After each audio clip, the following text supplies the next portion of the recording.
Geçtiğin o yollara bir sır sakladım. Sessizliğin kuytularında adını fısıldadım. Şehrin gürültüsü vurdu, yine de duymadım.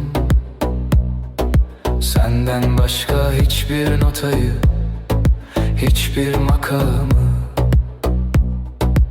Unutulmuş bir melodi, tozlu bir plak gibi çalınmayı bekleyen eski bir hikaye. Sen rüzgarın şarkısısın, eser durursun kalbimde. Bazen bir fırtına, bazen narin bir nefesimde.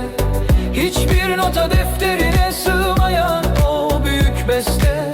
Ben de dinleyenin, kaybolanın, senin her hecende. Tutamam seni ama seni duymadan edemem. Cam kenarında oturup yağmuru izlemek gibi, her damlada yüzünü yeniden çizmek. Bir tebessümün ardında bir nasıllık, bir keder. Gözlerin deniz feneri, kaybolanlara rehber. Hangi mevsimin çiçeğiysen hep öyle kal.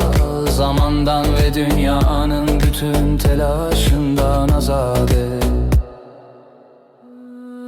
Sen rüzgarın şarkısısın, eser durursun kalbimde. Bazen bir fırtına, bazen narin bir nefesimde. Hiçbir nota defterine sığmayan o büyük beste.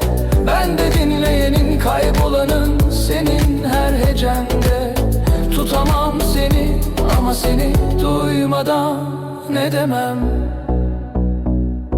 Sorma bana neden bu kadar uzak bu melodi. Çünkü en güzel şeyler hep bir adım ötede gizli.